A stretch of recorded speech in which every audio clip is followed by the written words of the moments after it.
Okay, so we've been just coming up for around about an hour, I think now, since we did this one, just about dry. Now remember, if you're using this particular paint, just be aware that you get the sort of eggshell effect, as I call it. What that means is you can handle it as long as you're very light and you don't grip it, because what you're going to leave is fingerprints in the paintwork. It's dry to touch, but it's not dry to hold, all right? So there we go, that's what we're looking at. So we've got this grey underside like this, okay, see the pre-shading still hanging through, and then we got the blue on top. Now I have to say, sometimes I amaze myself, you know, and I don't want to blow my own trumpet here, but considering that was just a case of tipping a bit into a colour, you know, a little shot glass to get the right colour, I'm more than happy of how that is. Now I'm looking at the reference photos I've got all around me, and I think by the time this is flattened down and add a flat coat on this, which will obviously lighten it by default, we're going to be roughly in the ballpark of what we're after. So actually that worked out better than I could have hoped for, because I thought we was going to have to play with adding a little bit of grey to sort of blend it down to get us that right type of colours, but I think straight off the bat it's really roughly what we're after. Also, I'm really happy how the paint has taken, how it's gone down and all the rest of it like that. So what we're going to do now is basically just going to try and pop around a few areas just to lighten up some areas, just to put in some deeper colours and things like that. So obviously what we're going to do is use the grey and we're going to mix it in with the blue, okay?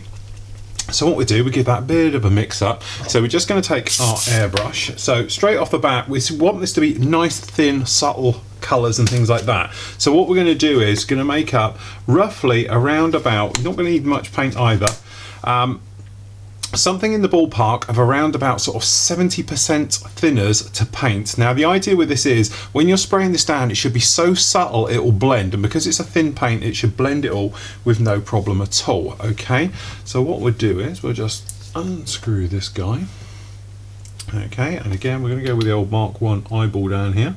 So a little bit of grey paint, a bit more, touch more, it's quite thin. Okay, that one in there. And then coming in with our blue, all right. Also, the reason for putting the thinners in it, as we did earlier, it stops it drying and getting a skin, okay, because it'll keep it that little bit thinner. Okay, then we're coming in with the blue, all right. So it's roughly around about a 50-50 between the grey and the blue, and then obviously you've got in there like 75% of it is in thinners, all right. So when you mix this up, it should be a hint of blue in the grey. All right, so that's what we're looking for. So something down, hopefully you can see in there, is roughly what we've got.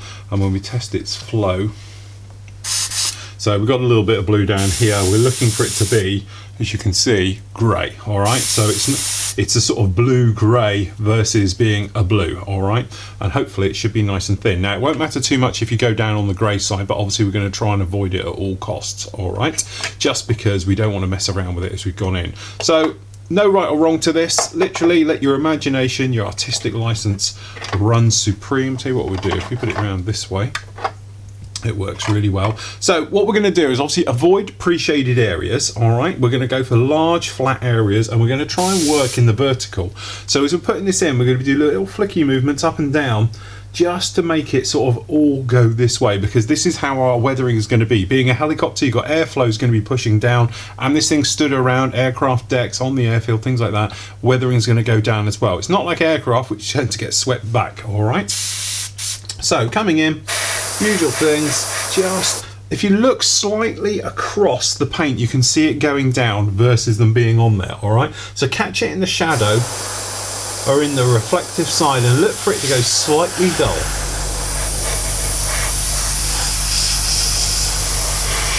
Okay, and that's all we're trying to do here. Now, to be honest, there's a couple of little points, like at the front here, looks very grey as the light catches it. So what I'm going to do is just going to add to that. All right, and all we're trying to do here is just to break it up just a little bit. And also, if you get an area where perhaps the pre-shading is a little bit too strong, like just up here, what we can do is just going to go over it and knock it back just a touch. Okay, just to fill it in, okay, and to correct any problems we might have, all right? Okay, and then it just goes to rattling around all over it, just to emphasise any problems, all the bits and pieces. Okay, and then just a little bit on the bottom there, tiny bit where I need to brush around the front.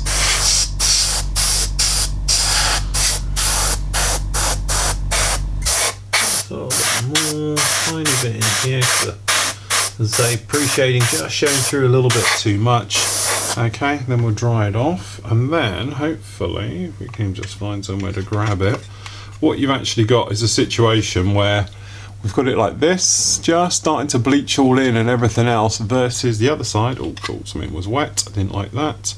Okay, versus the other side, very, very blue with the dark panels, and then on this side it just slightly more bleached and worn in and everything else like that. All right, so what we can do, we can just work over the top.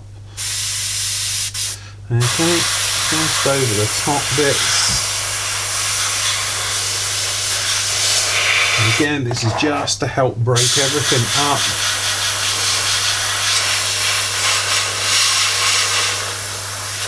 Okay, and it's just to stop things looking like a brick, which I know is my old favourite saying, but it is that thing.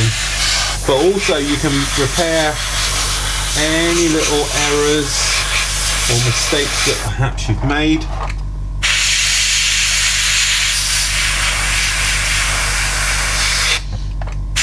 Anywhere on your model. So if you find out, you know, you've got your pre-shadings a little bit strong or whatever you've got, let me just stick this around this way.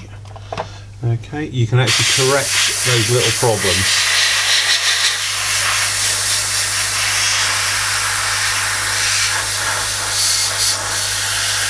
Good example, just down the back here, too much pre-shading coming through, so we're just going to use it to our advantage, that we can go in there and fix that problem.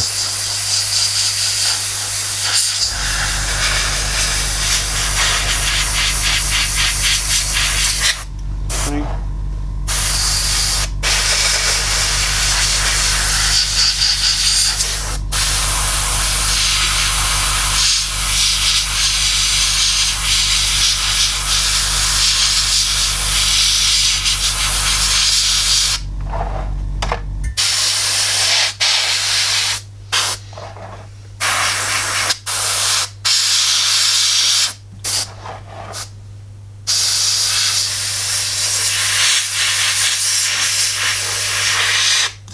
Okay, just like that.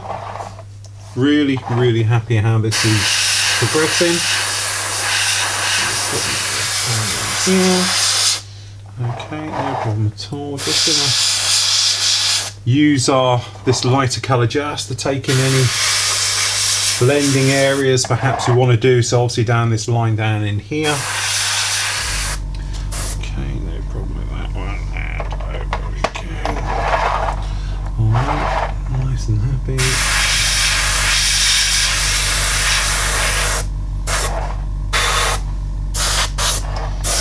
Quick slight blast, just everywhere, just to help blow that in. Alright. And there we go. We do it just like that.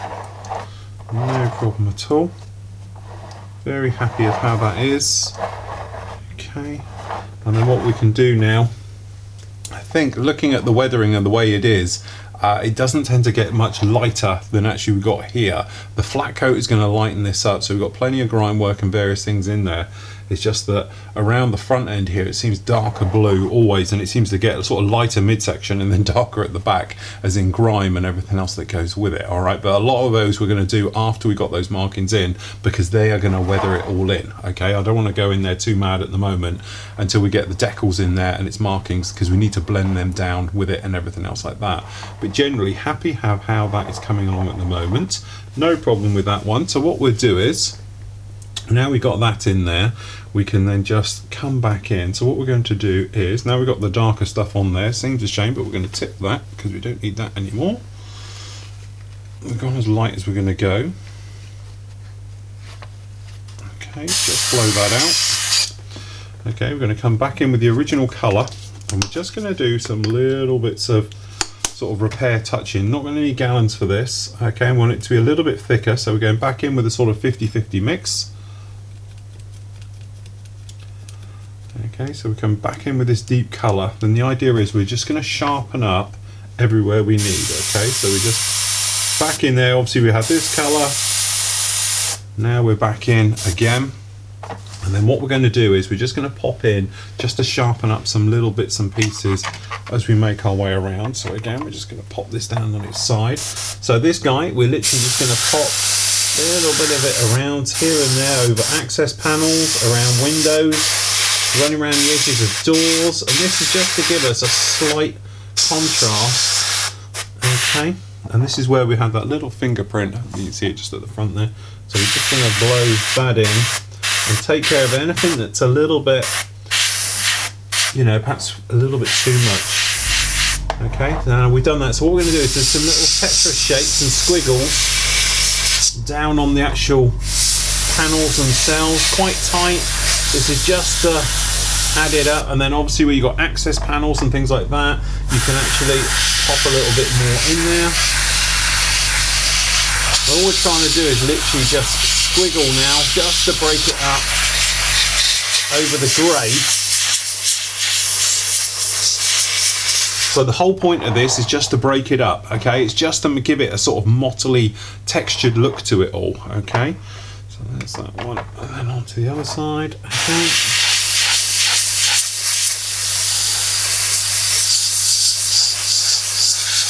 Okay, this won't be hopefully enough to see, but it'll be an overall effect, okay? And again, any problems you get with textures,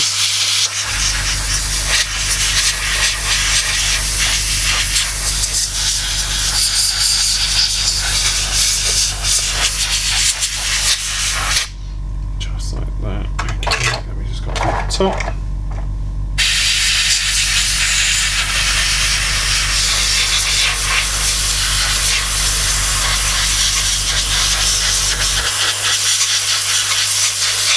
And as I say, it's just all that illusion of breaking things up to make it not look as solid. So different tones, shades, and all those things in there. And it's one of those things that's nice and subtle, which hopefully you shouldn't even really see. But there we go, that's our done now. And it's hopefully just giving it a, broken it down to make the paintwork look all a little bit different. Keeps it all in there and everything else. But as I say, we haven't masked, but we've got a nice good contrast between the grey, very nicely done, okay, and then this blue on top.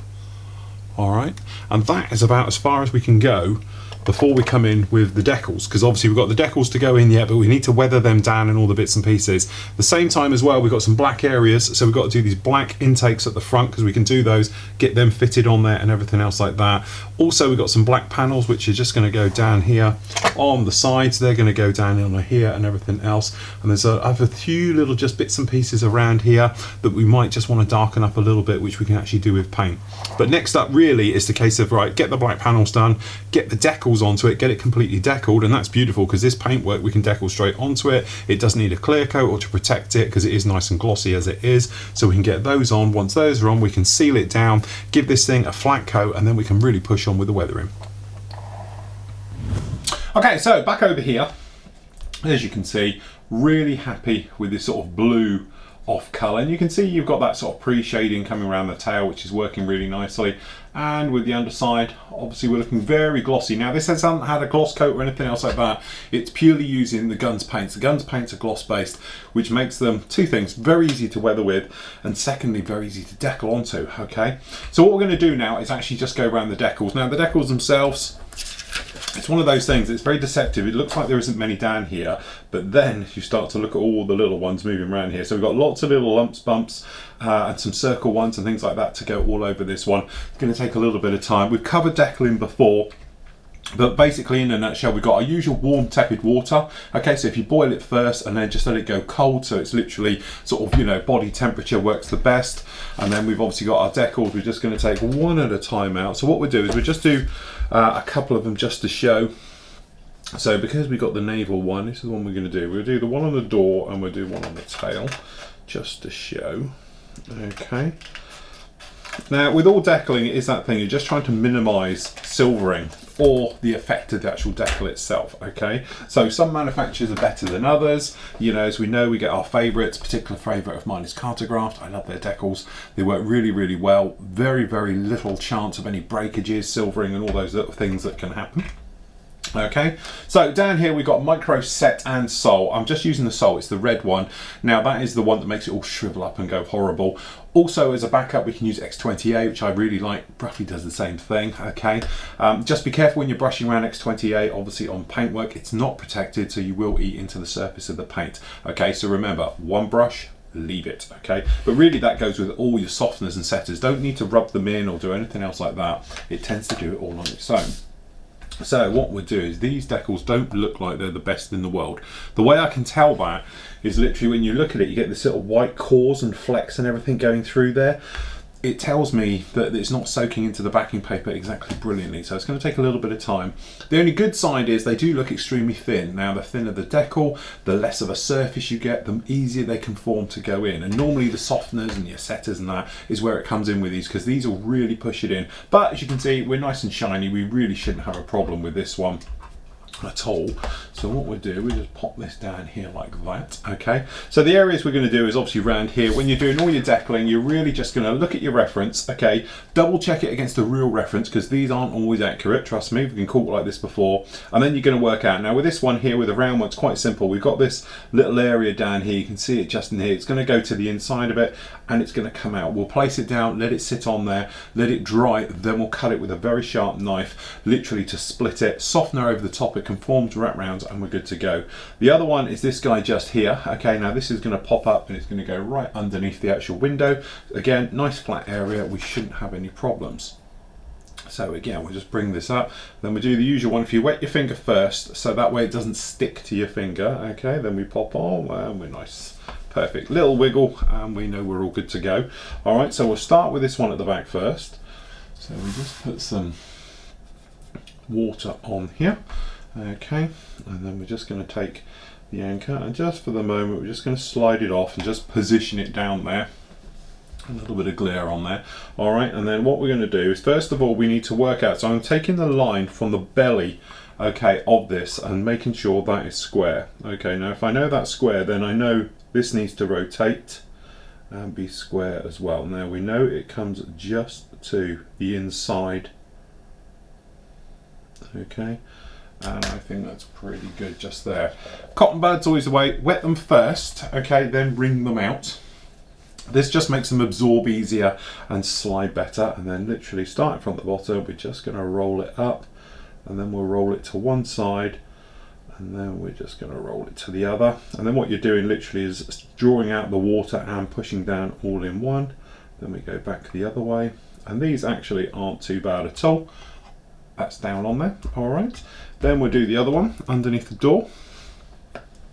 Okay, water goes on first, then we take our little heavy man. Okay, he's just rocked up just a little bit. All right, so again, checking the reference here. I've got a photo of it in front of me on the screen. It's very hard to see it, my one's weathered in. Okay, so it's Sea Combat Dragonfly. Okay, we're just going to rotate him around just a little bit. Looks like it comes slightly down. Okay, happy with how he is, and then again we just come in with the wet side first. Okay, and as I say, you're pushing out all the water and the air and all the nasties. Okay, then in with the dry one. Okay, right the way over, just like that. And then what we're going to do, separate brush, we've got our sole, which is the setting solution. Then all we do is going to rub right the way over the entire decal, making sure you go right to the edge. It's important you go too far. Okay, and rub it off just like that. Then what you do, come back with the cotton bud that's got the water on it. Okay, and we're just going to wipe any excess away off of the edge. Now this will stop you, and then we'll just buff up with the dry side. This will just stop you getting the tide marks. Now it doesn't work too much with little decals, but the big ones, and I know some of you recently have been saying on the forum that you've had trouble with tide marks. Okay, and a lot of that is the setting solution, okay, gives you a tide mark, and it's just because it's so much of it. You've got a little bit too much on there and go off. Sometimes it's best to have little thin layers and build it up, but I'm just as guilty. You get that awkward decal, stick loads on, flood it down, and you'll be good to go. But there we go, that's both of those on there just like that. Okay, and then it's just a simple job, rinse and repeat. Do the lot. Okay, don't think there's any particularly nasty ones on here, there's just a lot of them. So what I'm going to do is now spend the next couple of hours going around completely decaling this one. Any problems, obviously I'll come back and speak to you about it, and then what we can do is make sure they've conformed, gone down nicely. Okay, a couple of coats of the actual micro sew right over it just to make sure they bed in. All right, then we can come back and we're going to give this a flat coat right the way over it, let that dry. Probably then tomorrow give it another flat coat, let that completely dry, and then we can come back in and really push on with the weathering. But in the meantime, we've got things like rotors to do. The wheels are done, but we can weather them up separately and all the rest of it, and really start to bring this to life. Okay, so there we go, decaling is completed. All right, not looking too shabby. Couple of little points we want to pick out here. You can probably see here on the close-up, catch it off of the light, okay? Got a little bit of a squirrely pattern going on down here on this tail. What that actually is a bit of a weird phenomenon that's happened. I've been using X28 just to get the decals conformed down. Now the trouble I have with these is, these little handle or these little two dots you've got down here, you know, trying to get the decal to conform over them wasn't very straightforward, shall we say, okay? So what I did was I hit it with a tiny bit of X28. Now what the X28 did though was track up inside where the carrier film was actually wrinkled up, and it looks like a lightning strike. Now that is totally smooth and all the rest of it, but actually I don't mind it. It's what I would do a Bob Ross, a happy little accident, because technically it shouldn't be there, but it looks very, very nice weathering. And if you was to try and recreate that, I think it would be almost impossible. Okay, so generally we've got a couple of them just around in these heavy carrier film areas.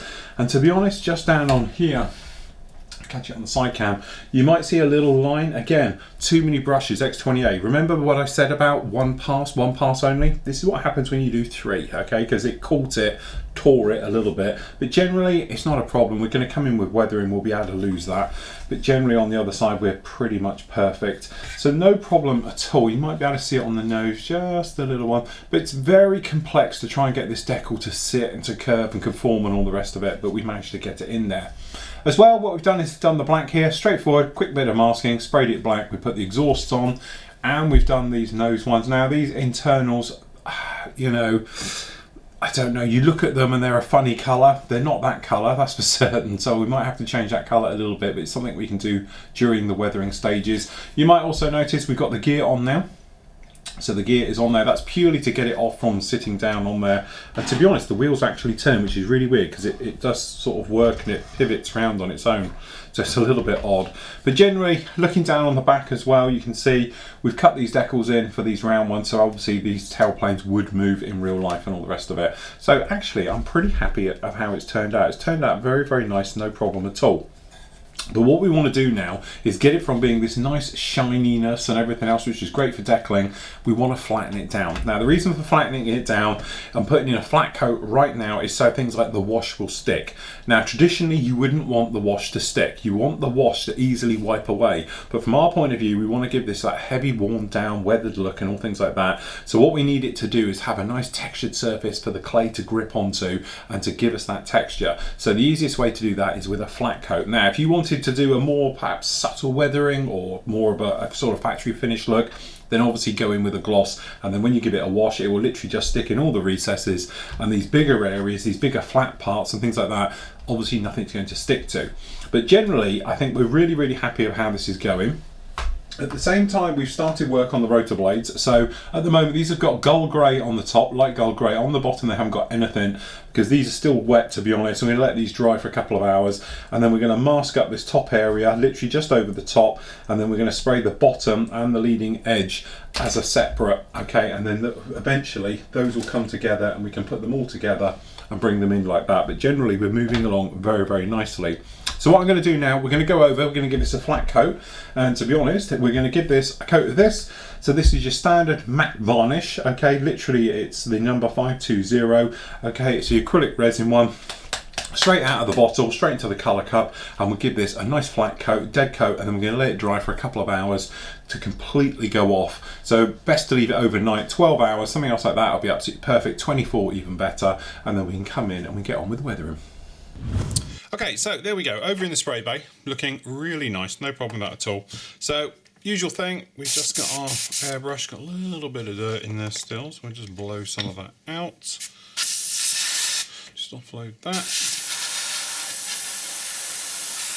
Get rid of all of that. So for this one, obviously we just need a matte varnish down here, so we're going to be using this. Now this is obviously just the Vallejo acrylic resin. Alright, so we're just going to put that straight into the colour cup. Okay. That's not a good sign. If you put it in and not a lot comes out, what can happen is you get a build up, like a blob on the top. And that is not a good sign, because you don't want that to go into your colour cup. You might see here, I don't want to over squeeze this because I don't want to cover my model, but you might notice you've got a good blob sat there. So what we're going to do, we're going to bypass that gooey stuff that's all there. Okay, so this is the gooey stuff we've got in. We don't want that at all. So what we're going to do is we're going to pour this neat just in, and see we've got some nice wet, very runny stuff, but that thick stuff in there can cause all types of trouble. So what I'm going to do, hit the extractor.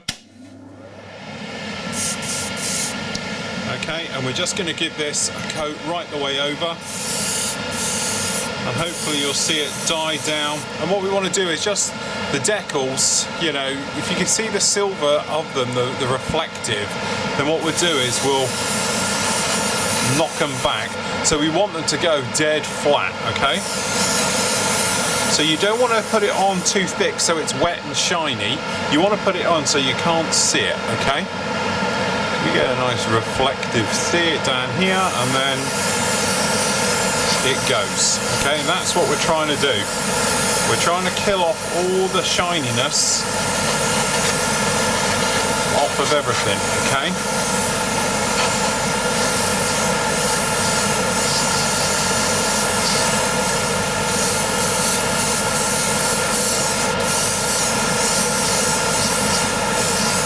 We don't want any type of shininess. We want to have a nice flat look. Let's just dry down this tail. I'm just going to do this side, and I can just give you a direct side-by-side comparison.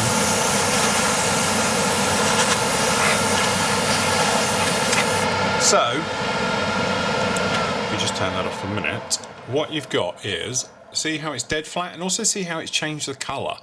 Okay, hopefully you can see now, this has got a lighter weathered colour. Forget the shiny bits on the tail, that's what I went over, versus what we've got. Okay, so we've gone from this looking nice and glossy to that, and as you can see, or hopefully you can see, it's killed it back off. Okay, so it's actually giving it more of a weighted, heavy look to your model and everything else like that. And from our point of view, obviously we're going to go in now and do other weathering to it, but it's completely changed the look of it in a couple of seconds. Okay, so what we do is we probably need a little bit more in here. Okay, so we're just going to pop that down there. But what we're doing is we're spraying it from a little bit of a distance and keeping it light and dusty. We're not trying to put in a big coat, because the thing is, if you come in with too much now and you put too much down onto this, what's going to happen is it's going to look like it's got white dust all over it, or a frosting or something else like that. We don't want that. We literally want it to be a flat look. Okay, so that's that one on just like that. Okay, we'll hit the extractor, do the underside, and we should be fine.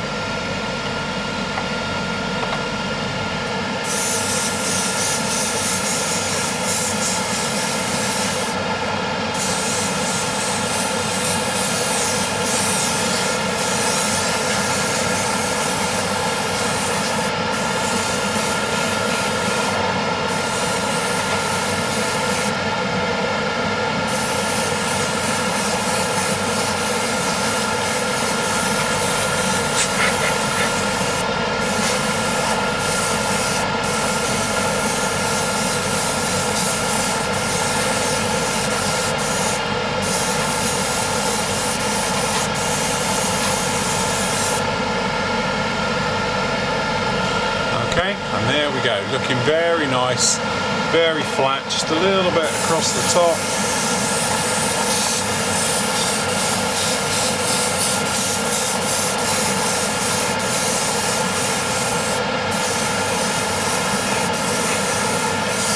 Okay.